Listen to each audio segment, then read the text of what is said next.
Well, this was not designed to do this. We'll give it a shot, see what happens. Welcome back to the channel. I'm Chaz. This is CK4RC. This is my buggy shirt from Only RCs. Check them out. Use my discount code down in the description. Get cool stuff. Save money. The reason I have my buggy shirt on is because I've got my Micro B on the bench today. I'm going to do something with this that it's just not really, it was never intended to do. So I have gotten this crazy hair. Oh, that's unfortunate. Anyway, to get into speed runs, well, I also have an on-road conversion kit from Next Racing for the Micro B. So once I started doing that, I was like, I wonder how fast I can make this thing go. And then I just started ordering parts. So many parts. So I'm going to pull you guys over to the bench. I'm going to give you the rundown of all the parts I've got. And this was supposed to be a simple on-road conversion. At this point, I don't think I need to do anything to the Micro B. I think I'm going to be doing a ground-up scratch build for an on-road speedrun car. So I don't know. Let's get over here and see if I'm missing anything, and let's get busy. Well, here's my bench of madness. This is everything that I'm going to be using, except this. I actually, with all of this, I don't even think I need the donor vehicle, which that was the whole plan. That's why I never even worried about fixing the front right tire. I think it's just like the caster block that broke. I never worried about fixing it because I was just going to use this to build up the on-road conversion. But then I just got a little carried away. Go figure, you know? So anyway, let's run through the parts list. I'll give you guys the build breakdown. Obviously, this is the Next Racing carbon fiber chassis for the on-road conversion. It comes with everything you need. We've got separate bags. Now, there's supposed to be instructions with this, and I'm not seeing instructions, so I'm not very excited about that part, but I don't know. We'll figure it out one way or the other. So there's the chassis, and then I'll just go through the parts, I guess. And so we've got a full hardware kit from Hot Racing, and I got a full bearing kit from Injora. Make sure everything goes together nice and moves freely. I've got some good Next Racing oil shocks. I got blue. Most of the parts I went with are black, but I did get just a few blue accent pieces. Now, I don't know if I'm going to go with these Next Racing shocks, or I also got the Losi shocks as well. I'm not sure which ones I'm going to go with. I'm going to see whichever ones feel smoother, and I can experiment a little bit there with all of that. We've got adjustable turnbuckles. Be able to make some fine-tuning adjustments there. And then we've got just all of this stuff. Now, this stuff is all aluminum. We've got the steering rack from Next Racing. We've got the, what is this right here? This is the front bulkhead from Next Racing. This is the rear pin mounts. We've got the front and rear A-arms from Next Racing as well. And then we've got caster blocks and spindles and knuckles. I don't think they call them knuckles. What do they call them? We've got the rear hub, the spin, that's what they call them, the spindles, not the knuckles. The rear hub as well, all that stuff from Next Racing. We've got an aluminum Next Racing transmission case. So to go with that, you've got to have transmission gears. So we've got a nice metal set of gears from Injora. I've got so many just gears all over the place. We've got Hot Racing gears here, nice metal ones. We've got different sized pinion gears, or sorry, we've got different sized spur gears. So this one right here is 32, and this one right here is 34, and I think stock is 36, if I remember right. So we've got a couple different sizes of pinions. There's also different sizes of spur gears in here with them, so I could have said that. So we've got 15-tooth 15-tooth pinion gears and 13-tooth pinion gears right there. And then we've got a 16-tooth steel pinion gear from Hot Racing. So 16-tooth with this 32-tooth spur gear. We are going to get the gearing on this really checked out. We've got a motor mount plate right here from Fury Tech, but the reason why I wanted this, I don't really need the motor mount plate, but it comes with another pinion gear, and I don't remember what the tooth count is. Is it a 16 tooth as well? So just wanted to make sure I've got plenty of gearing options to be able to test things out. And then at high speeds, you definitely need to be able to steer. So I went with the good old Torque TCM 1001 for good speed and power and reliability on turning, with the Torque servo mount and servo horn as well. Then we've got, of course, Endura drive shaft kit right here to keep things hopefully reliable. For the electronics, of course, we're going brushless. I went with the Fury Tech. I think this is the Grasshopper is what they call this kit, but it's the Micro Beast 2S brushless ESC along with the Fury Tech Storm Razor, and this thing is 9,500 kV. So, and it comes with an 11 tooth pinion. We're gonna bump that up.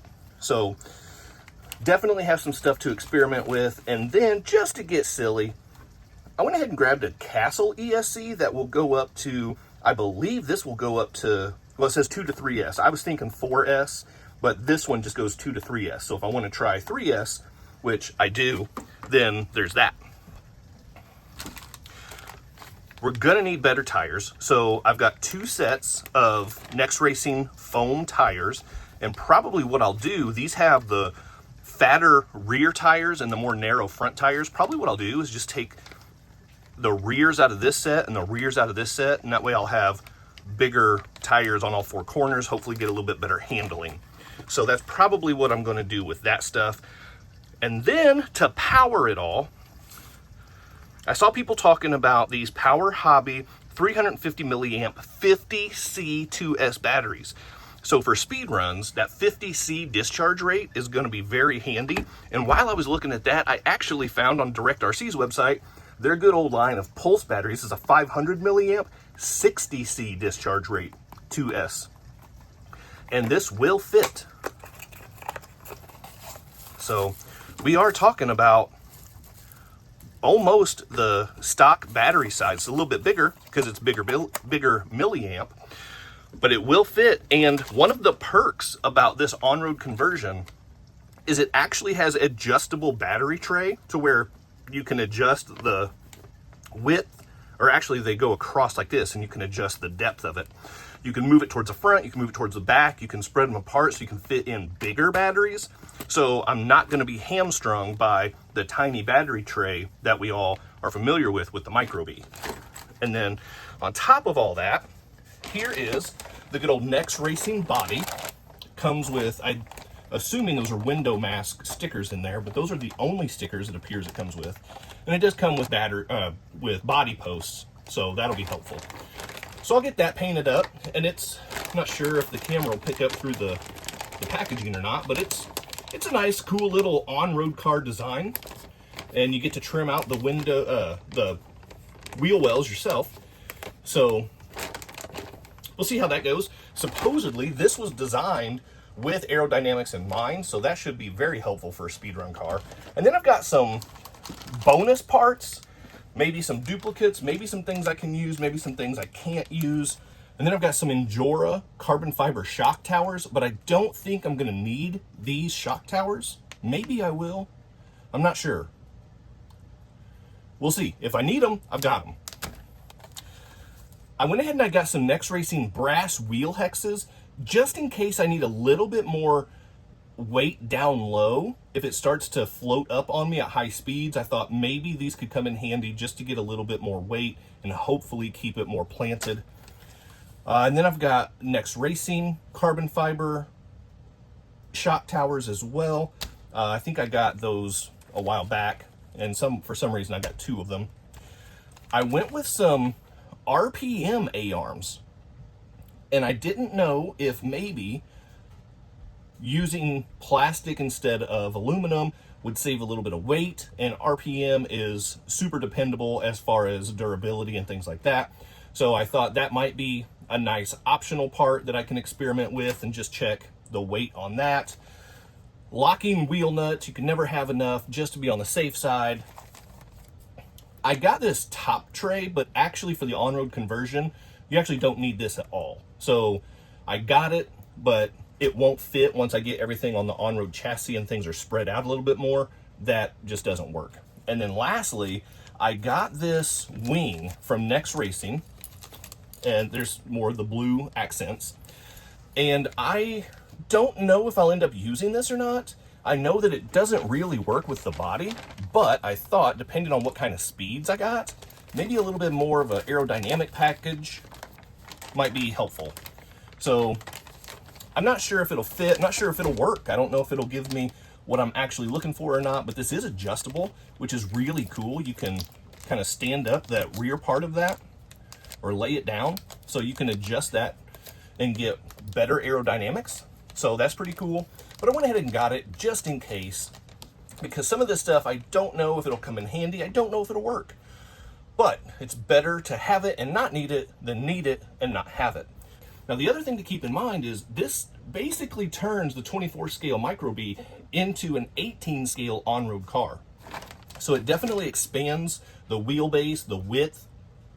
Well, actually not the width, because it keeps the A-arms and all that stuff. The width does stay the same, but it pushes the wheelbase further apart, extending that and then adding that body on there, takes it up to about an 18 scale model. Well, that is where we're gonna leave it for today.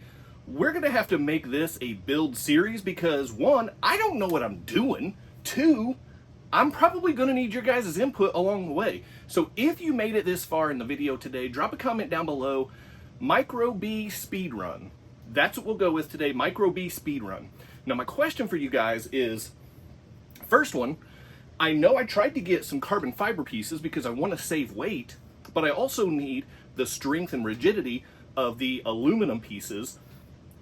What about the RPM plastic A-arms? Would it be good to save some weight? Is it more important to have the strength and rigidity? I don't know anything about speed runs. I'm doing this as I go along, and that's probably not a good plan, but here I am. So I could really use your guys' input with that.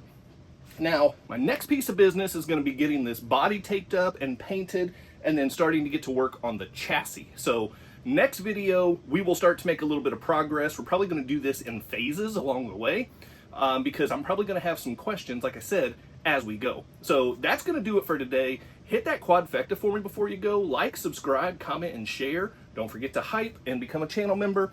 Keep doing RC stuff, and I'll see you next time. Big time thank you to my members and channel partners, and if you would like to join the ranks, click on that join button for exclusive content, never before seen videos, early access to videos, and other exclusive content, pictures, polls, and having an active voice in what comes next on the channel. So appreciate the support. Click on that join button, and thank you so much to the channel members.